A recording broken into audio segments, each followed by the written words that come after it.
नम्रता वागळे, आपण पाहताय पुढारी न्यूज आणि आता वेळ आहे चर्चेचा धुरळा उडवण्याची।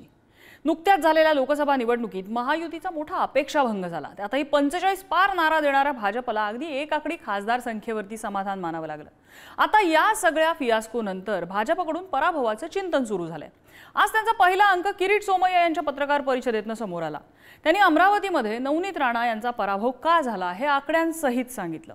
केवळ मुस्लिम मतं दुरावली त्यामुळे राणा जिंकू शकल्या नाहीत असं त्यांचं म्हणणं आहे। आणि सोमय्यांच्या या ॲनालिसिस प्रमाणे आम्ही थोडीशी आकडेवारी शोधली तर धुळे, बीड या मतदारसंघात सुद्धा मुस्लिम मतांनी भाजपकडे पाठ फिरवल्याचं दिसतंय।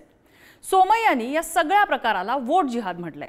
निवडणुकांपूर्वी मुंबईतल्या मुस्लिम मतदारांवरनं वोट जिहादचा आरोप ठाकरेंच्या शिवसेनेवर सुद्धा झाला होता। सोमय्यांनी तोच धागा पकडत पुन्हा एकदा काँग्रेस आणि ठाकरेंवरती वोट जिहादचा आरोप केलेला आहे। हा खरंच वोट जिहाद आहे का? मुळात वोट जिहाद ही संकल्पना अस्तित्वात आहे का? मुस्लिम मतदार वोट जिहादमुळे भाजपपासून दुरावलाय की भाजप नेत्यांच्या विखारी मुस्लिम विरोधी प्रचारामुळे मुस्लिम मतं फिरली आहेत? मुळात सोमय्या जे सांगतायत तो वोट जिहाद आहे की विधानसभेच्या पार्श्वभूमीवर पुन्हा मतांचं ध्रुवीकरण होणार याची नांदी म्हणायची? हाच आहे आपला आजचा चर्चेचा विषय।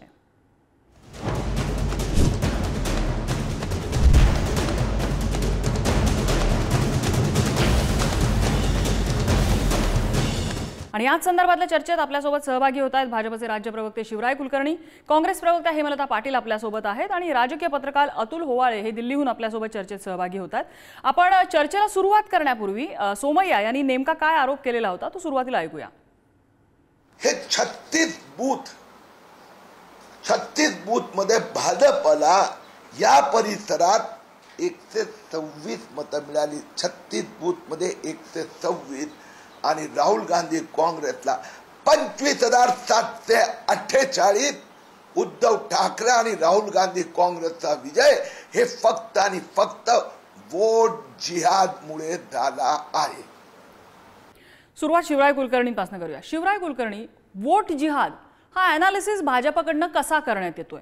म्हणजे राज्यभर हा वोट जिहाद सुरू होता, राज्यभर काय फतवे वगैरे काढले होते आणि मुस्लिम समाजाला सांगितलं जात होतं की भाजपला मतदान करायचं नाही, नेमकं म्हणायचं काय? हा वोट जिहाद कशावरनं? कारण धुळ्यामध्ये तीच परिस्थिती दिसलेली आहे की मुस्लिम मतदार भाजपपासून दूर आहे, बीडमध्ये तशीच परिस्थिती आहे, थोड्याफार फरकाने बऱ्याच मतदारसंघामध्ये हीच स्थिती आहे। याला वोट जिहाद का म्हणताय तुम्ही? नम्रताजी, आपण काही गोष्टी लक्षात घेतल्या पाहिजे। एक तर पहिले मुस्लिम मानसिकता समजून घेतली पाहिजे आणि मुस्लिमांची जी मानसिकता आहे ती मानसिकता जर लक्षात घेतली आणि ज्या पद्धतीने सगळे मतं पोलराईज केल्या गेले त्याच्या मागची जी यंत्रणा लागलेली होती आणि त्यांनी जो केलेला अपप्रचार होता तो अपप्रचार ज्या पद्धतीने डोक्यात घुसवण्यात आला आणि धर्म म्हणून एक निर्णय घेण्यात आला, त्याला जिहाद का म्हणायचा? की मतदार म्हणून निर्णय घेऊ शकतात लोक, त्यांनी घेतलाच पाहिजे भारतीय मतदार म्हणून निर्णय, पण धर्म म्हणून जेव्हा निर्णय घेतला गेला आणि मग कोणाला तरी हरवायचा म्हणून 100% मतदान करा, ही जी मानसिकता ही जिहादी मानसिकता आहे की कुठल्याही परिस्थितीमध्ये मोदी पंतप्रधान होऊ नये। मी तुम्हाला उदाहरण म्हणून सांगतो की प्रचार कसा केला जात होता वस्त्यांमध्ये, तर प्रचार असा केला जात होता की मोदीजी जर पंतप्रधान झाले तर तात्काळ एनआरसी आणलं जाईल आणि एनआरसी आणून तुम्हाला सगळ्यांना बाहेर काढल्या गेलं, तुम्हाला इथे राहता येणार नाही या देशामध्ये, आणि हे एनआरसी तुम्हाला जर नको असेल तर तुम्ही 100% मतदान करा, मतदानाला जा, बोटावरची शाई दाखवावी लागणार आणि ते एनआरसी लागणार। ही दहशत, ही भीती उभी करून फतवे काढून एकत्रित मोठे मोठे मौलवी त्यांचे एकत्रित करणं, त्यांचे भडकाऊ भाषणं, हे सगळं करून धर्म म्हणून एकत्र झाले। आता कसं आहे की 48% मोदीजींच्या सरकारच्या 48% योजनांचा लाभ हा अल्पसंख्याक आणि त्यातल्या मुस्लिम समाजाने घेतलेला आहे। या 48%च्या बाबतीमध्ये 10%, 15% लोकांनी वाटून नका की यांना आपण मतदान केलं पाहिजे। ज्या मुस्लिम महिला समोरून बोलत होत्या, टीव्हीवर आपला बाईट देत होत्या, लोकांमध्ये बोलत होत्या की आम्हाला फार मोठं अभय मिळालेलं आहे ट्रिपल तलाकमुळे, त्यांचीही मतं मिळालेली नाहीत। आणि पूर्ण बूथवर एखादं हिंदू घर असेल किंवा एखादं दुसरं कोणतं घर असेल, त्या घराचे 2 किंवा 3 किंवा 4 मतं जर सोडले तर पूर्णच्या पूर्ण मतं हे जशी तशी, आणि मतांचं पर्सेंटेजही जास्त, वोटिंग पर्सेंटेज बाकी समाजाचं जर 50% असेल तर यांचं वोटिंग पर्सेंटेज 62%, 65%, 67, 70% वोटिंग झालेलं आहे। तर हे जे सगळं केलं गेलं आहे की याच्या मागची मानसिकता ही केवळ त्यांना कुठेतरी माझा शिवराय कुलकर्णी यामध्ये एक प्रश्न आहे. माझा यामध्ये प्रश्न असा आहे, तुम्हालाच विचारते. आता पंतप्रधान मोदींनी सुद्धा तर त्यांच्या भाषणामध्ये सांगितलेलं होतं की तुम्ही जर त्यांना मतं द्याल तर ह्या धर्माचं हे होईल, तुम्ही त्यांना मतं द्याल तर ह्या धर्माची ही नीती केली जाईल. धर्माचं नाव मोदींनी घेतलं नव्हतं प्रचारात, भाजप नेत्यांनी घेतलं नव्हतं प्रचारात. मला मान्य आहे, पण काही हिंदू धर्म म्हणून फतवे नाही निघाले. हिंदू फतवे नाही निघाले असं म्हणताय तुम्ही? काहीतरी तांत्रिक अडचणीमुळे त्यांचा आवाज पोहोचत नाहीये आपल्यापर्यंत. हॅलो, हा बोला शिवराय कुलकर्णी बोला, तुमचा मुद्दा पूर्ण करा. ऐकू येतं? हो, मुद्दा पूर्ण करा. असं आहे असं आहे की जेव्हा अनुनयाची स्वीकार म्हणजे काँग्रेसच्या प्रवक्त्यांनी ट्विट केला महाराष्ट्रात, त्याला बघा उदाहरण म्हणून आपल्याला सांगतो फक्त की आमच्याकडे नाही का एका गावामध्ये मग बकरी ईदला काय विरोध? अरे बाबा, एका ठिकाणी विरोध केला जातो तर तुम्ही पण समोर या ना. गाडगे बाबांचा कशाला अपमान करता? गाडगे बाबांमुळे आपण कुप्रथा बंद केल्या, आपण ती कुप्रथा बंद केली पाहिजे. बंद नाही करणार. तुम्ही बकऱ्या कापल्या जाव्या.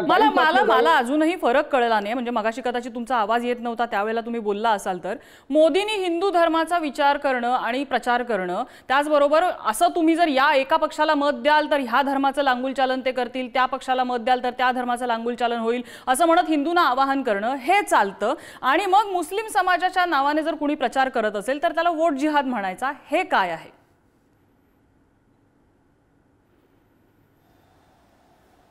सांगतो ना आपल्याला, आम्ही हिंदू म्हणून हिंदुत्वाची व्याख्या झालेली आहे. सुप्रीम कोर्टाने हिंदुत्वाची व्याख्या केलेली आहे. हिंदुत्व जीवन पद्धती आहे आणि आम्ही मांडतो, त्याच्याबद्दल वाद नाही. पण आम्ही हा जो प्रचार करतो किंवा ही जी भूमिका मांडतो, ही भूमिका खरी आहे. त्यांचे गठ्ठा मतं घेता आणि त्या गठ्ठा लागू करण्याचं आश्वासन आणि वचन मस्जिदींमधल्या बैठकीत ते मांडावंच लागेल ना. मला तुम्ही सांगा ना. ठीक आहे. तुम्हाला असं म्हणायचं की जो ग्राउंडवरती जो प्रचार होत होता, ज्याप्रमाणे फतवे काढले जात होते, तेच नॅरेटिव्ह मोदी त्यांच्या भाषेत सांगत होते. ठीक आहे, मुद्दा लक्षात आला. काहीतरी टेक्निकल अडचण आहे, तुमचा आवाज पूर्ण पोहोचत नाही, आपण तो सुधारूया. तोपर्यंत मी हेमलता पाटील यांच्याकडे जाते. हेमलता ताई, काय म्हणाल यावरती? नम्रता, किरीट सोमय्या हे एक पपेट आहे आणि ह्या पपेटला चावी दिली की ज्या पद्धतीने बोलायचं त्या पद्धतीने ते बोलतात.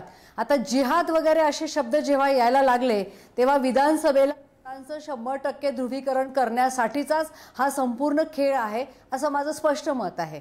नम्रता, फाळणीच्या वेदना सहन करून मुस्लिम समाजाला मुख्य प्रवाहामध्ये आणण्यासाठी काँग्रेसने गेल्या 60 वर्षापासून मेहनत केली आणि ह्या देशाची एकात्मता अबाधित राहण्यासाठी प्रयत्न केले. परंतु आपण बघितलं की सध्याचं वातावरण म्हणजे मुस्लिम समुदायाबद्दल तुम्ही जिहाद वगैरे बोलता. तुमच्याच पक्षाने उत्तर प्रदेशमध्ये 2014 मध्ये एकाही मुस्लिमाला तिकीट दिलं नव्हतं, तरीही तुम्ही त्या ठिकाणी मेजॉरिटीमध्ये निवडून आला. आता असं 10 वर्षामध्ये काय घडलं की मुस्लिम समाजाला तुम्ही अतिशय नकोसे झालेले आहात? त्याच्या मागचं कारण स्पष्ट आहे. विकासाचा मुद्दा हा 100% बाजूला पडल्यानंतर फक्त जाती धर्मांमध्ये भांडणं लावण्याचं काम झालं. आपण बघितलं असेल, काश्मीर फाईल बघा, केरळा फाईल्स बघा, ज्या पद्धतीने सिनेमे आणले गेले, ज्या पद्धतीने एका धर्माला सतत टार्गेट करून ज्या पद्धतीची भाषा वापरली गेली.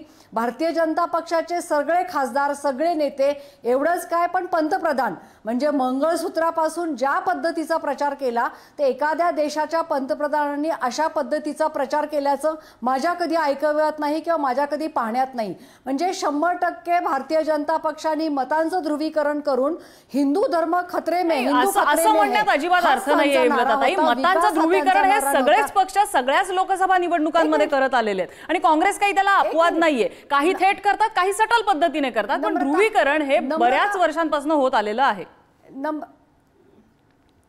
बोला नम्रता, माझा मुद्दाच वेगळा आहे. माझा मुद्दा असा स्पष्ट आहे की यावेळेला मुस्लिम समाजाला भारतीय जनता पक्षाला का मते द्यावीशी वाटली नाहीत? ज्या मुस्लिम समुदायाने 2014 मध्ये भारतीय जनता पक्षाला मतदान केलं होतं त्याच लोकांना आता का मतदान करावंसं वाटलं नाही, याचं सगळ्यात महत्त्वाचं कारण आहे कुठल्याही पक्षाने ध्रुवीकरण करण्याचा विषय नाहीये. एखाद्या समुदायाला टार्गेट करून ज्या पद्धतीचं वातावरण निर्मिती केली गेली त्यामुळे तो समुदाय त्यापासून दुरावला. याचा अर्थ कुठल्या पक्षाने ध्रुवीकरण केलं म्हणून तो समुदाय दुरावला, कुठला वोट जिहादचा प्रश्न आहे म्हणून तो समुदाय दुरावला असं म्हणण्यात अर्थ नाहीये. एक छोटंसं उदाहरण देते नम्रता. नाशिकमध्ये लोकसभेची निवडणूक चालू होती. जुन्या नाशिकमध्ये सर्व महिला मतदान करत होत्या. त्यावेळेला मध्य नाशिकच्या आमदार त्या बूथ मध्ये शिरून महिलांचे बुरखे वरती करून तुम्ही नक्की कुठल्या आहात, तीच महिला आहे का, तिचं आय कार्ड चेक करत होत्या, ना की त्या एखाद्या पक्षाच्या उमेदवाराच्या निवडणूक प्रतिनिधी होत्या.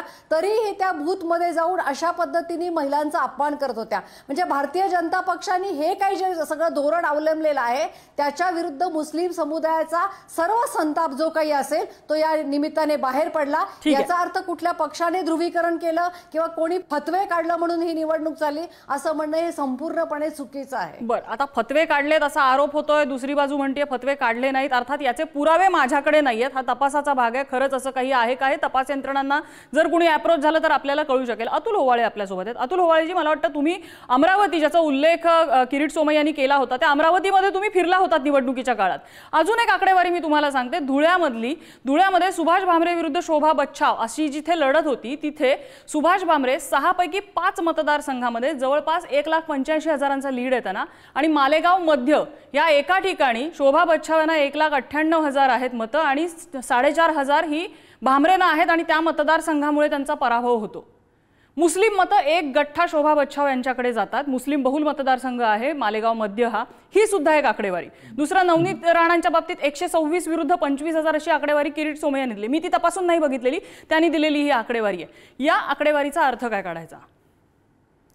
मुळात नम्रता, एक गोष्ट विचारात घेतली पाहिजे की ही जी लोकसभेची निवडणूक होती 2024ची ही पूर्णतः वेगळी होती महाराष्ट्राच्या बाबतीत.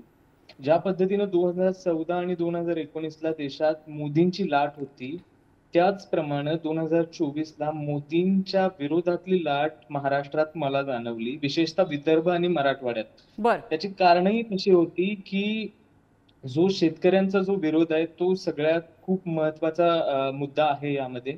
अमरावतीमध्ये मी काही शेतकऱ्यांना भेटलो तर त्यांचं असंच म्हणणं होतं की धर्माच्या पेक्षा त्यांना त्यांच्या शेतीमालाला भाव हवा होता किंवा जे सोयाबीन असेल, कापूस असेल त्याचा भाव त्यांना मिळाला नव्हता. कुठेतरी विकासाच्या मुद्द्यावर ही निवडणूक शेतकऱ्यांनी पाहिली होती आणि त्यांना ते मोल भाव आपले मिळाले नव्हते. दुसरा मुद्दा अमरावतीचा जर विचार करायला गेला तर ध्रुवीकरण मताचं किंवा जो प्रचार झालाय का तर नक्कीच झालाय. आणि या मध्ये तुम्ही पाठीमागे जाऊन जर बघायला गेलं तर नवनीत राणांची भाषणं असतील ती एका विशिष्ट समुदायाला, समाजाला उद्देशून आहेत. भले मोठे पोस्टर्स लागले होते अमरावतीमध्ये रामनवमीच्या वेळी, त्याच्यावर त्यांचा हिंदू शेरणी असा उल्लेख केला होता. प्रचंड भव्य अशा मिरवणुका सुद्धा निघल्या होत्या आणि त्या मिरवणुकांमध्ये अमरावतीमध्ये स्पेशली अमरावती शहरामध्ये काही प्रमाणात दंगलींचं वातावरण सुद्धा निर्माण झालं होतं. अशा बाबतीत बघायला गेलं तर. आणि दुसरा सगळ्यात महत्वाचा मुद्दा आहे की तुम्ही याला वोट जिहाद म्हणूच कसं काय शकता. ही संकल्पनाच मुळात संकल्पनाच चुकीची आहे. कारण संविधानानं दिलेला अधिकार आहे तुम्हाला तो मतदान करणं आणि तुम्ही हे नाही करू शकत की कोणत्या मी कुणाला मतदान करायचं. मतदान हे आपल्या स्वतःच्या ज्ञानी करू शकतो माणूस की मला या पक्षाला मतदान करायचंय किंवा मला त्या पक्षाला मतदान करायचंय. जिहाद हा पूर्णपणे चुकीची संकल्पनाच चुकीची आहे. भारतीय जनता पक्षानं हा जो पराभव झालेला आहे, एक आकड्यावर त्यांची जी आकडेवारी आली आहे 2 आकड्यावरनं जवळपास 23 खासदारांवरून, याचा विचार करणं त्यांना गरजेचं आहे. पण मुळात एखाद्या विशिष्ट समाजाला दोष देणं की तुमच्यामुळे आमचा पराभव झालाय हे म्हणणं इथं मला तरी वाटत नाही की मला तरी वाटतं की हे पूर्णपणे चुकीचं आहे. बरं, आपण शिवराय कुलकर्णी यांच्याकडे जा. शिवराय कुलकर्णीजी, धुळे आणि अमरावतीचं उदाहरण दिलं, बीडचं उदाहरण सुद्धा असंच देतात की बीडमध्ये पंकजा मुंडे या अगदी जिंकत आलेल्या होत्या, हातातोंडाशी विजय त्यांचा असेल, मात्र बीडमधल्या आष्टीमधल्या काही मुस्लिम बहुल बूथवरचं काउंटिंग सुरू झालं आणि पंकजा मुंडे यांच्या मतांमधला फरक वाढत गेला आणि त्यांचा निसटता पराभव झाला. त्यानंतर त्यांचा पराभव झाल्यानंतर ग्राउंडवरती सर्वसामान्य पंकजा मुंडेंचा सर्वसामान्य कार्यकर्त्यांनी काय म्हटलं असेल, अर्थात ह्याला मी पुरावे नाही देऊ शकत, ही ग्राउंडवरची चर्चा असते, ही कॅमेरासमोर कुणीही बोलत नाही. मोदींची सभा इथे उगाच झाली. मोदींची सभा झाली नसती तर पारंपरिक मुस्लिम मतदार जो मुंडेंकडे जायचा, गोपीनाथ मुंडेंपासून, तो आज पंकजाताईंच्या विरोधात गेला नसता. ही ग्राउंडची चर्चा आहे. आधीच मराठा मतं विभागलेली होती आणि आता मुस्लिम मतं पण दुरावली. ती ह्या पराभवाची कारणं असा ग्राउंडवरचा कार्यकर्ता सांगतो. शिवराय कुलकर्णी, का होतंय असं? कार्यकर्ता भावनेच्या भरात बोलतो. पंकजाताई हा पराभव झाला म्हणून त्याचे तो वेगवेगळे अर्थ काढतो. पण मी तुम्हाला सांगतो, मोदीजींची सभा झाली का नाही झाली का? अमरावतीमध्ये नाही झाली सभा, पण अमरावतीमध्ये वोट जिहाद झाला. तुम्हाला मान्य नाही जिहाद शब्द, पण मी वापरतो. तुम्ही बीडमध्ये पण झाला का वोट जिहाद? 100% झाला. अहो, महाराष्ट्रभर झाला, देशभर झाला, देशभर झाला. आता काँग्रेसच्या प्रवक्त्या सांगत होत्या की यांनी केरला स्टोरी. अहो, केरळमध्ये आमचं सरकार नाही आहे. केरळच्या मुख्यमंत्र्यांनी कबूल केलेला आहे की तिथे लव जिहाद आहे म्हणून. त्याच्यावर पिक्चर आला. काश्मीर मधल्या ज्या हिंदूंचं शिरकाण, आपण धुळ्याचं उदाहरण आताच बघितलं. धुळ्यामध्ये जो वोट जिहाद झाला असं म्हणताय, तर 5 मतदारसंघांमध्ये आघाडीवरती आहेत भामरे. एका मतदारसंघामध्ये त्यांना लीड मिळतं. ह्याला जिहाद कसं म्हणताय? ह्याला जनमत का म्हणत नाही आहात तुम्ही? मी तुम्हाला सांगतो ना, जनमत एवढ्यासाठी म्हणत नाही. आणि कसं असतं की ग्राउंडवरती ज्या वेळेला हा प्रचार होत असतो, तुम्ही म्हणताय त्या पद्धतीने जर फतवे निघाले असतील तर त्याला काउंटर मेजर्स तिथल्या स्थानिक कार्यकर्त्यांनी केले नसतील? धर्माच्याच नावाने किंवा इतर कुठल्या मुद्द्यांच्या नावाने काउंटर मेजर्स केले नसतील? की हा इतका गुप्तपणे प्रचार झाला की भाजपला त्याचं वारही लागलं नाही? नम्रताजी, आम्हाला त्याचं वारं लागलं, पण आमचा त्या ठिकाणी असा आहे की आम्हाला तिथे खलनायक आणि राक्षस करून ठेवल्यानंतर आमचा समाज ऐकतो कुठे? तिथे त्या असं आहे की तिथे धर्माचा मुलामा चढवून एक वेळा गोष्टी सांगितल्या गेल्यानंतर आम्ही त्याच्यावर किती प्रयत्न केला तरी तो यशस्वी होत नाही. ज्या पद्धतीने मतं पडले आहेत, मला तुम्ही सांगा की 5 मतदारसंघांमध्ये जर भामरे पुढे राहतात, एकाच मतदारसंघामध्ये विकासाचा हेतू आहे का?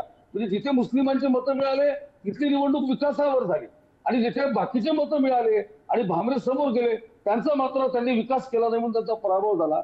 हे जे अनालिसिस आहे चुकीचं आहे. मुस्लिमांनी केलेलं जे मतदान आहे, मगाशी काँग्रेसच्या ताई बोलत मग ह्याच बरोबर जर नवनीत राणांची जर आकडेवारी बघितली तर 126 विरुद्ध 25,000. मग हिंदूंची पण म्हणावी तशी मतं नवनीत राणांना मिळाली नाही, हे सुद्धा वास्तव भाजप स्वीकारणार आहे की नाही? मी तुम्हाला सांगतो ना, हो अगदी हे वास्तव आम्ही स्वीकारणार आहे. मी तुम्हाला सांगतो की 126चा बूथचा हिशोब मांडला यांनी, आपल्या सोमय्यांनी 36 बूथवरचा हा हिशोब दिलेला आहे. मी तुम्हाला सांगतो अमरावतीमध्ये 3.25 लाख वर्सेस 3,000 अशी लढाई आहे. 3.25 लाख मतं मिळालेले आहेत आणि ते सरसकट मिळालेले आहे.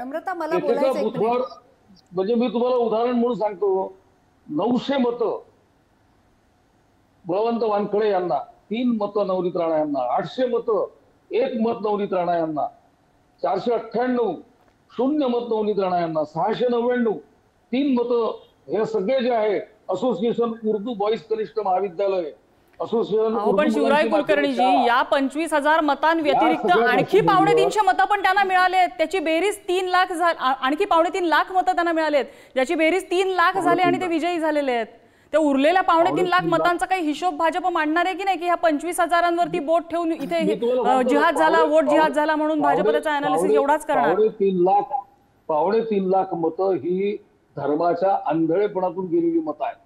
ही धर्माच्या आंधळेपणातून गेलेली आहेत. इथे विकास मुद्दा नाही आहे. म्हणजे बळवंत वानखेडेंना मत देणारे हिंदू सुद्धा आंधळे होते का? त्यांना मत देणारे ख्रिश्चन सुद्धा अंध होते का? त्यांना मत देणारा बौद्ध समाज पण आंधळ्या भक्तीचा होता का? मला सांगा, सरसगट काँग्रेसला संपूर्ण देशामध्ये 23% मतदान झालं. 23 ना? हेमलताताई, मी येते, त्यांचा मुद्दा पूर्ण होतो. याच्यामध्ये मुस्लिमांचं बोला शिवराय कुलकर्णी, मुद्दा पूर्ण करा. या देशातलं झालेलं मुस्लिम वोटिंगचं पर्सेंटेज जर तुम्ही बघाल, मुस्लिम वोटिंगचं पर्सेंटेज जर तुम्ही धराल आणि काँग्रेसला मिळालेलं मतं जर धराल, याच्यामध्ये जुजबी मतं इतरांची आहेत, बाकी सगळी मतं मुस्लिमांची आहेत. तुम्ही असं कसं नाही म्हणता? आणि हे जे आहे, आपल्या देशामध्ये 1/5 लोकसंख्या ही मुस्लिम समाजाची आहे आणि काँग्रेसला ती 1/5 लोकसंख्या जिंकवून देऊ शकते एवढी जागा, असं तुम्हाला वाटतंय? असं म्हणताय तुम्ही आयदर तुम्ही ओव्हर एस्टिमेट करताय किंवा तुमचं गणित काहीतरी चुकतंय. नाही, ओव्हर एस्टिमेट कशाला? मी तुम्हाला सांगतो की काँग्रेसच्या ज्या जागा निवडून आल्या त्यांना जे मिळालेलं वोटिंग पर्सेंटेज आहे, त्यातलं मुस्लिम मतांचं पर्सेंटेज जर तुम्ही धराल तर 100% धर्माच्या आधारावर मुस्लिमांनी त्यांना या मुद्दा तोच आहे की हा मतदार काँग्रेसकडे का गेला याचा विचार भाजप करणार आहे का? फक्त फतव्याला सगळ्याचा सगळा मुस्लिम समाज बळी पडेल असं वाटतंय का तुम्हाला? मग आतापर्यंत तुम्ही सांगत होता की आम्ही बुरखा हटवला, 370 हटवलं, 3 तलाक हटवलं आणि असलं काय काय, हे वेगवेगळे मुद्दे जे तुम्ही म्हणताय, मुस्लिम समाजाने तुम्हाला अजिबात पाठिंबा दिला नाही? नाही, आम्ही हटवलं, आम्हाला मुस्लिमांनी पाठिंबा दिला नाही. याचं कारण असं आहे, त्यांनी घरकुल घेतलं, त्यांनी लाभ घेतले. पण मी मगाशी सुरुवातीला जे सांगितलं की मुस्लिम मानसिकता अशी आहे की मुस्लिम मानसिकता धर्म या नावावर एकत्रित होते, हिंदू नाही होत. हिंदू जातीवर वेगवेगळा होतो. मुसलमान यांच्यामध्ये यावेळी संप्रदाय, जाती, पंथ, पूजा पद्धती, उपासना पद्धती, ठीक आहे, धर्माच्या नावावर एकत्रित वोटिंग झाली, त्याचा तुम्हाला त्रास झाला. ठीक आहे, मोठा मुद्दा तुम्ही मांडलात. हेमलताताई बोला. नम्रता, लोकसभेला सपाटून मार खाल्ल्यानंतर विकासाच्या मुद्द्यावरती हा मार खाल्लाय, शेतकऱ्यांच्या प्रश्नावरती मार खाल्लाय, महागाईवरती मार खाल्लाय, विजेच्या संदर्भात मार खाल्लाय. एवढं सगळं झाल्यानंतर याच्यातून शहाणपण न सुचून सुद्धा परत एक जिहादचा नॅरेटिव्ह सेट करण्याचं विधानसभेला यांचं कामकाज चाललंय आणि त्या दृष्टीने त्यांची सगळी व्यूहरचना चालली. आता तुम्ही मालेगावचा विषय काढला. एक दिवस मी नाशिकमध्ये प्रचार करत होते, एक दिवस धुळ्याला जात होते. मालेगाव मध्ये त्या पद्धतीची परिस्थिती निर्माण करण्यासाठी शेवटच्या टप्प्यामध्ये योगी आदित्यनाथ यांची सभा घेतली आणि योगी आदित्यनाथांनी भाषणामध्ये स्पष्टपणे सांगितलं की आम्हाला मुस्लिम मतांची गरज नाही. हे योगी आदित्यनाथांचे शब्द आहेत. आणि त्यानंतर मुस्लिम समुदायामध्ये जी नाराजी व्यक्त झाली, एक मिनिट तुम्ही थांबा. आता शिवराय कुलकर्णी, तुम्ही जेव्हा बोलत होते तेव्हा मी मध्ये बोलत नव्हते. 2 मिनिट मला माझं म्हणणं पूर्ण करून द्या. एखाद्या समुदायाची मानसिकता, त्यांना एखाद्या देशामध्ये ज्या पद्धतीने राज्यकर्ते सिक्युअर वाटत नाही असं वागवत असतील, त्या समुदायाला कुठेतरी प्रत्येक वेळी टार्गेट केलं जात असेल, त्यांची लोकसंख्या अतिशय नागण्य प्रमाणात असताना त्यांच्या मतांच्या ह्याच्यामुळे मतांचं ध्रुवीकरण करण्याचा जर प्रयत्न केला जात असेल आणि असं असताना विकासाचा मुद्दा बाजूला ठेवून त्या समुदायाला सतत टार्गेट केलं जात असेल, तर तो समुदाय मताच्या पेटीतून आपलं मत जर व्यक्त करत असेल तर त्याला जिहाद म्हणण्याचा अधिकार तुम्हाला कोणी दिला?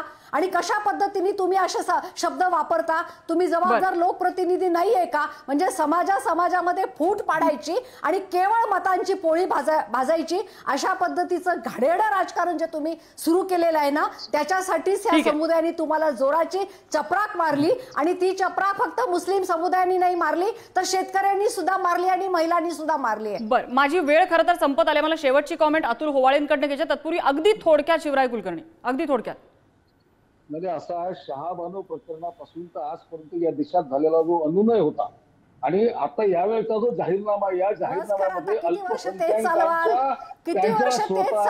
हिंदू मुस्लिम किती वर्ष शिवराय कुलकर्णी, अल्पसंख्याकांसाठी जाहीरनाम्यात काय होतं आणि बहुसंख्याकांसाठी काय होतं, हे प्रत्येक पक्षाची मतं मिळवण्याची नीती असू शकते. त्याच्यावरती बोट ठेवण्यात काही अर्थ नसतो ज्यावेळेला वोट जिहादचा या ठिकाणी मॅटर होतो. अतुल होवाळे, माझी वेळ संपत आली. I am sorry. Hemlata Patil आणि Shivray Kulkarni, I am sorry, माझी वेळ संपत आली. अतुल होवाळजी, वाइंड अप कमेंट या सगळ्यावरती. मी एवढंच सांगू शकतो की ज्या पद्धतीनं भाजपचा पराभव म्हणजे झालेला आहे, सीट कमी झालेल्या आहेत, त्यांनी स्वतः त्या गोष्टीवरती विचार करणं गरजेचं आहे की ना की वोट जिहाद किंवा लव्ह जिहाद, लँड जिहाद किंवा पर्टिक्युलरली एका समुदायाला लक्ष करून राजकारण करणं, धार्मिक राजकारण करणं, यापेक्षा विकासाच्या मुद्द्यावर राजकारण करणं हे गरजेचं होतं. आणि येणाऱ्या विधानसभेसाठी तयारी करताना सुद्धा त्यांनी या गोष्टीचा विचार करणं गरजेचं आहे. कारण ग्राउंडला ज्यावेळी आम्ही पत्रकार म्हणून गेलो होतो त्यावेळीची परिस्थिती ही खूपच वेगळी होती. शेतकऱ्यांमध्ये रोष होता, विद्यार्थ्यांमध्ये बेरोजगारी होती, ना की लँड जिहाद, लव्ह जिहाद किंवा वोट जिहाद हे प्रश्नच नव्हते. पण काही ठिकाणी तुम्ही विचार करायला गेले तर मोदींच्या सभा झाल्यात, तिथं भाजपचा पराभव झालाय. हे मात्र भाजपवाल्यांनी मान्य केलंच पाहिजे. आणि त्यांनी कशा प्रकारची भाषणं पंतप्रधानांनी केली होती, त्यांनी भाषणांमध्ये कोणते कोणते मुद्दे समोर आणले होते, हे मतदारांना आवडलेलं नाहीये. म्हणजे हे या निकालानंतर नक्कीच स्पष्ट होत दिसतंय. एक यामध्ये आहे की मतदारांना काहीतरी असा मुद्दा आहे जो आवडला नाहीये, ज्यामुळे त्यांनी म्हणावा तेवढा भाजपला पाठिंबा दिला नाही. आता या क्षणाला भाजप त्याला वोट जिहाद म्हणेल किंवा आणखीन काही म्हणेल, त्यांचं वैयक्तिक असू शकतं ते. मात्र एक एक आहे की मुस्लिम मतं भाजपकडे 2014 किंवा 2019 सारखी वळलेली नाहीयेत, ही वस्तुस्थिती आहे. त्यावरती फक्त जर आरोपांची राळ उठत राहिली तर ती मतं पुन्हा त्यांच्याकडे येतील का, हाही प्रश्न आहे. आणि याचं चिंतन भाजप करेल का हे येणाऱ्या काळात आपल्याला विधानसभेला दिसेलच. या चर्चेसाठी आपल्याला तीनही मान्यवरांनी वेळ दिला, तिघांचे आभार. चर्चेचा आजचा धुरळा इथेच शमलेला आहे. उद्या पुन्हा भेटूया नवीन विषयासह. पाहत रहा पुढारी न्यूज.